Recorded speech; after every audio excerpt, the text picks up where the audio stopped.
घेणार आहे।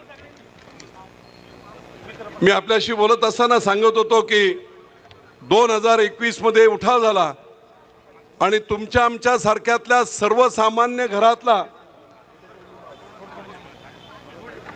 कुठचीही राजकीय पार्श्वभूमी नसणारा आमचे एकनाथराव शिंदे मुख्यमंत्री झाले। कोण आहेत एकनाथराव शिंदे? कोयनेचं धरण झालं, लाखो शेतकऱ्यांना फायदा झाला, पण हजारो शेतकऱ्यांची घरदार सुद्धा पाण्यात बुडाली।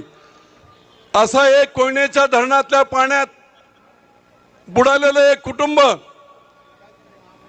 पोट भरण्यासाठी ठाण्यात जातं, शिक्षण घेत रिक्षा चालवत आनंद दिघे साहेबांच्या संपर्कात येतात।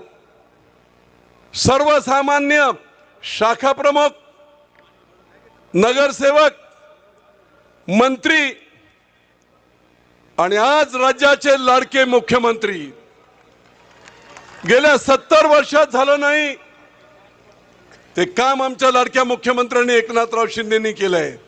गरिबांची त्यांना जाण आहे। मुंबईतले मेट्रो प्रकल्प, समृद्धी मार्ग, अनेक धरणांच्या सुप्रमा, 1 रुपयामध्ये विमा,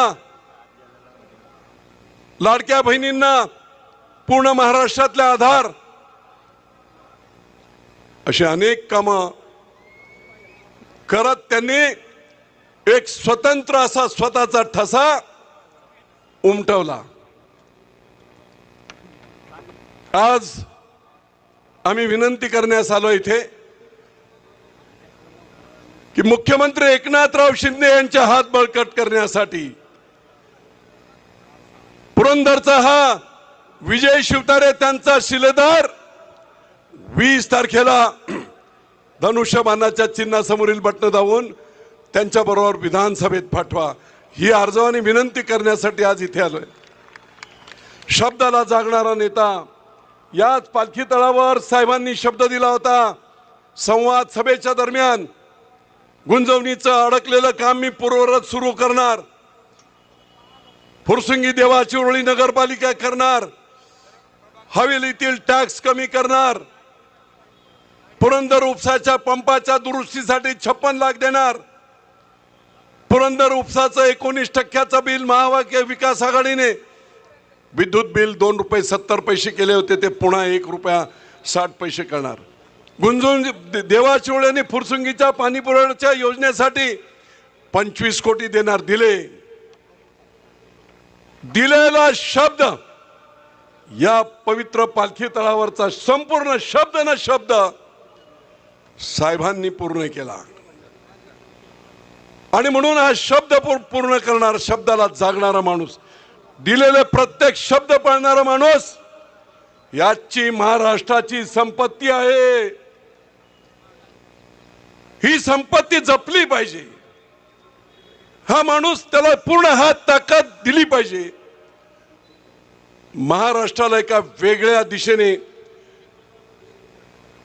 भूतो न भविष्यती अशा प्रकारे पुढे नेण्यासाठी सकाळी 8 ते दुसऱ्या दिवशीच्या पहाटे 5 पर्यंत काम करणारा एवढा डेडिकेटेड नेता महाराष्ट्राने कधी पाहिला नाही। सर्वसामान्य माणसाने गाडीला हात दाखवला, पोलीस पुढे आले, पण एक गाडीतून उतरून त्या माणसाचा सन्मान स्वीकारणे, एक फोटो घेणे, कारण या माणसाला गरिबीची जाण आहे आणि म्हणून महाराष्ट्राला चांगले दिवस यायचे असतील तर अशा प्रकारची संवेदनशील व्यक्तिमत्व पुढे आले पाहिजेत आणि त्यातलं एक प्रभावी व्यक्तिमत्व म्हणून आमचे लाडके मुख्यमंत्री एकनाथराव शिंदे आहेत।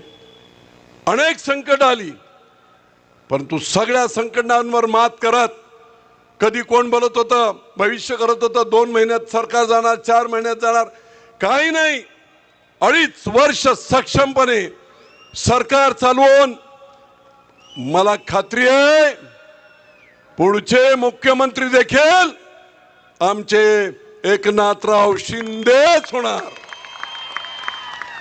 साहेब, इथे 2 उमेदवार आहेत, एकाने 5 वर्ष आमची वाया घालवली, आणि म्हणून थोडक्यात बोलायचं म्हणून शॉर्टमध्ये पसायदान एक जसं ज्ञानोबा माऊलींचं पसायदान आहे आत्माता विश्वात्मके देवे, तसं एकाने विसायदान या आमदारांसाठी पाठवलं मला. काय म्हणतात ते? विमानतळ अडवलं, गुंजवणी रखडवलं, राष्ट्रीय बाजार घालवला, हवेलीकर टॅक्स आणि पाण्यासाठी रडविला, येणे वरे आमदार सुखिया झाला. साहेब काय माणूस आहे? विमानतळ म्हणे एसटी स्टँड आहे, काय फरक आहे म्हणे एसटी स्टँड. परत म्हणतो विमानतळाला 28 दरवाजे असतात, मग म्हणतो 8 दरवाजे असतात. कधी म्हणतो मला निधी देत नसाल तर कलेक्टर ऑफिसवर जाऊन म्हणतो की मला तुम्ही निधी देत नसाल तर पुरंदरला स्वतंत्र देश घोषित करा. झालं की नाही? इतकी आचार यात्रेंची प्रचंड हुशार भूमी असलेली पुरंदर, या पुरंदरची गेली 5 वर्ष अक्षरशः अडचणीत गेली, नाव खराब झालं. आणि म्हणून आचार्य अत्रे त्यांचं एक वाक्य खूप प्रसिद्ध आहे. त्यांनी यशवंतराव चव्हाणांबद्दल, पुरंदरबद्दल एक वाक्य साहित्यात प्रसिद्ध आहे. आचार्य अत्रे असे म्हणतात, अशा प्रकारची व्यक्तिमत्व पाठीमागील 10,000 वर्षात झाली नाही आणि पुढील 10,000 वर्षात सुद्धा झाली नाही. आता जर आमचे आचार्य अत्रे हयात असते तर काय बोलले असते? पाठीमागील 10,000 वर्षात आणि पुढील 10,000 वर्षात एवढा गाढव आमदार कुणी पाहिला नसेल. पूर्णतः नाचक्की. आता आपल्याला माहिती आहे साहेब, एक जत्रेतलं हरवलेलं येडं पुरंदरमध्ये फिरतंय आणि म्हणतंय मी महायुतीचा उमेदवार, मी महायुतीचा उमेदवार. बरोबर ना? मी महायुतीचा. आदरणीय पंतप्रधान नरेंद्र मोदी साहेबांची ज्या दिवशी सभा झाली त्या दिवशी चौथ्या रांगेमध्ये पुरंदरचा विजय बापू शिवतारे उभा होता. हा महायुतीचा पुरावा. आणि दुसरा पुरावा आमचे लाडके मुख्यमंत्री आज इथे पवित्र पालखी तळावर उभे आहेत. आता ह्यांचा प्रवास बघा. मग साहेबांना सांगावं म्हणून सांगतोय फक्त. 27 तारखेला हे महाराज शरद पवार घाटात, बरोबर ना? त्याच रात्री शिवसेनेच्या आमच्या मुख्यमंत्र्यांच्या दारात 28 तारखेला सकाळी अपक्ष उमेदवार फॉर्म भरला. 28 तारखेला दुपारी शेकापचा एबी फॉर्म सकट फॉर्म भरला. 29 तारखेला सकाळी अजितदादा गटामध्ये